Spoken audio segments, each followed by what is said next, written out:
ये नाइंसाफी मैं आपको विश्वास दिलाता हूं। मैंने पार्लियामेंट में एक और विषय लगा रखा है, लेकिन मैं विश्वास से कहता हूं 22 तारीख से पार्लियामेंट चल रही है। मैं 101% आपके इस मामले को पार्लियामेंट में जोर शोर से उठाऊंगा। इसलिए उठाऊंगा क्योंकि अगर मैंने नहीं उठाया तो आप ये मान लेना कि इस देश में आपकी आवाज उठाने वाला कोई बचा नहीं। सही बात है। मेरी बात को आप याद रखना अलीगढ़ के लोगों, ये अलीगढ़ है, इसकी बड़ी पहचान है। और चाहे उत्तर प्रदेश के मुख्यमंत्री के सामने मुझे जाके खड़े होकर बताना पड़े कि आपकी सरकार में किस तरह का जुल्म हो रहा है, ये इन सब के लिए मुझे कोई प्रयास करना पड़े, लेकिन मैं आपके परिवार को आंच नहीं आने दूंगा। ये मेरा आपसे वादा। इन पे इसलिए मुकदमा किया गया कि उन आरोपियों को संबल दिया जाए, उनको बचाया जाए और इस परिवार को डराया जाए।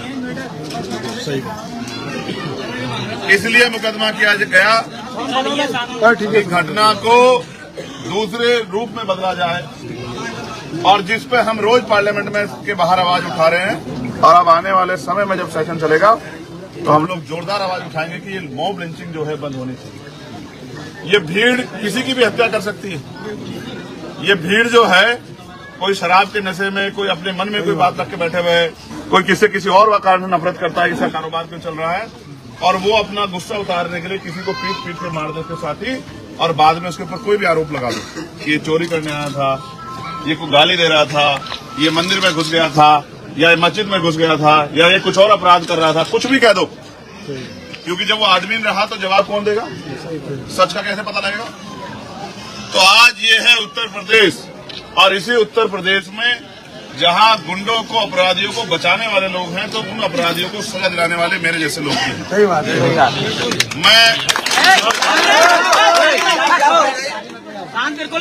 मैं मीडिया के माध्यम से पुलिस के सीनियर साथी से कहूंगा कि जिस दिन वो इन बच्चों को अरेस्ट करने आए, इस एफआईआर में एक और नाम भी लिखे। उन्होंने एक नाम छोड़ा है, ये जो एफआईआर उन्होंने 11 दिन बाद की है, 11 दिन बाद जो उन्होंने एफआईआर की है, उसमें उन्होंने एक नाम छोड़ा है, और वो नाम है चंद्रशेखर आजाद का, क्योंकि उस दिन इनके साथ चंद्रशेखर आजाद भी था। उस दिन इनके साथ चंद्रशेखर आजाद भी था। इन गरीबों के साथ, इन कमजोरों के साथ, इन सताए हुए लोगों के साथ उस दिन चंद्रशेखर आजाद भी था, जिसका नाम आप लिखना भूल गए। तो अपनी एफआईआर में एक नाम और लिखिए कि फरीद के साथ, जकी के साथ और तमाम लोगों के साथ चंद्रशेखर आजाद भी था। उन्होंने मिलके इस घटना को अंजाम देने का काम किया। और बताइए किस दिन आना है जेल में, और मैं चलूंगा आपकी जेल में इनके साथ। और मैं इस बात के लिए अटल वो कर रहा हूं संकल्प कि पुलिस बता दे किस दिन गिरफ्तारी देनी है, नाम बढ़ाएं सप्लीमेंट्री में, उसी दिन गिरफ्तारी देंगे।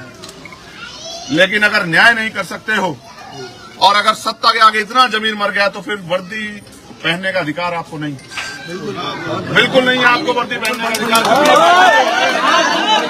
ये वर्दी वो वर्दी है जिस पर अशोक चिन्ह है, जिस वर्दी को देखकर हर कमजोर, पीड़ित, शोषित, मजलूम, गरीब ये महसूस करता है कि इस वर्दी से मुझे न्याय मिलेगा, ये वर्दी मेरी रक्षा करेगी। और अगर वर्दी में बैठे लोग गरीबों की रक्षा नहीं कर सकते हैं, वर्दी पहनने वाले लोग अगर न्याय नहीं कर सकते हैं, और वर्दी पहने हुए लोग अगर सत्ता के आगे घुटने टेकने का काम कर रहे हैं, तो मैं बिल्कुल कहूंगा कि उनको वर्दी को पहनने का कोई अधिकार नहीं है। क्योंकि ये वर्दी तो हमारा गौरव है, ये वर्दी तो हमारा सम्मान है। इन वर्दी वालों की वजह से हम अपने घर में चैन से पड़ के सोते हैं, लेकिन आज इस वर्दी को अगर मजबूर कर दिया गया है, तो मैं मानता हूं कि फिर न्याय नहीं हो सकता। अगर अपराध किया है इन सब लोगों ने, तो इनको फांसी चढ़ा दो।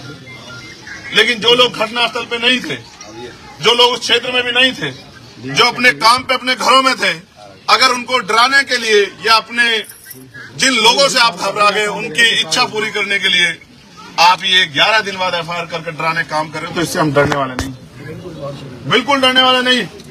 मैं उत्तर प्रदेश के मुख्यमंत्री जी से पूछना चाहता हूं, ये है आपका न्याय, ये है आपके बड़े बड़े वादे, ये है आपकी कानून व्यवस्था, ये है आपकी धर्मनिरपेक्षता, ये है जिसके आप जो है दावे और वादे करते हो कि हमारे यहाँ न्याय होता है। अगर न्याय करने की हिम्मत है मुख्यमंत्री जी, तो उन बाकी 6 लोगों को गिरफ्तार करो, और आओ इन गरीबों के घर आओ, इनके घर आके इनकी तकलीफों को देखो। अगर आप ये नहीं मानते कि आप गैर बराबरी करते हो, आप आदमी आदमी में फर्क महसूस करते हो, और अगर आप किसी मजहब को अलग नहीं मानते तो आओ इनके घर इनकी पीड़ा को सुनो। जिन्होंने अपना बच्चा खोया, जिन्होंने अपने परिवार का कमाने वाला जो जिम्मेदार था उसको खो दिया, तो आओ इनके घर आओ, इनके घर आके इनकी तकलीफों को सुनो। और नहीं सुन सकते और नहीं आ सकते तो आपको कोई अधिकार नहीं है कहने का कि आपकी साथ सरकार सबका साथ सबका विकास वाली सरकार है। फिर तो मैं मान लूं कि ये सरकार चंद पूंजीपतियों की और सत्ता में बैठे लोगों की सरकार है, किसी गरीब की, कमजोर की, मजलूम की सरकार नहीं।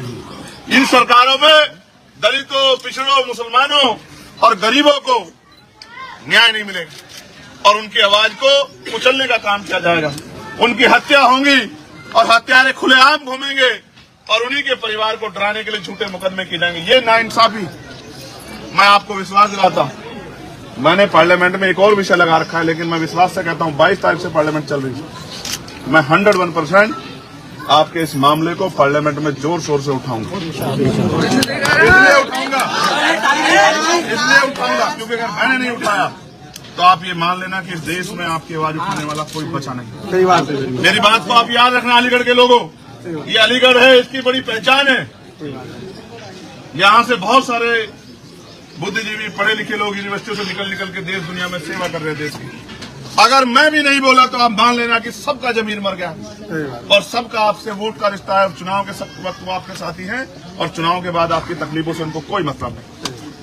और अगर मैं अपने उन साथियों को भी कहूंगा जो विपक्ष के साथी हैं, 125 एमएलए हैं आपके पास और 43 सांसद इन लोगों ने जिता के दिए हैं आपको।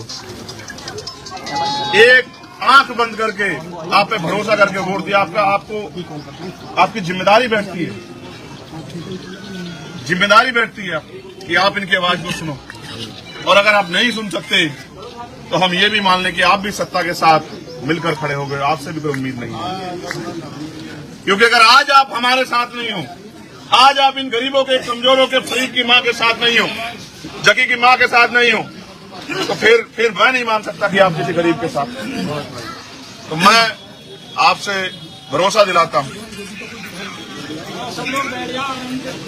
चाहे मुझे इस मामले को लेकर डीजीपी से मिलना पड़े, प्रमुख सचिव से, मुख्य सचिव से मिलना पड़े, और चाहे उत्तर प्रदेश के मुख्यमंत्री के सामने मुझे जाके खड़े होकर बताना पड़े कि आपकी सरकार में किस तरह का जुल्म हो रहा है, ये इन सब के लिए मुझे कोई प्रयास करना पड़े, लेकिन मैं आपके परिवार को आंच नहीं आने दूंगा। ये मेरा आपसे बात है।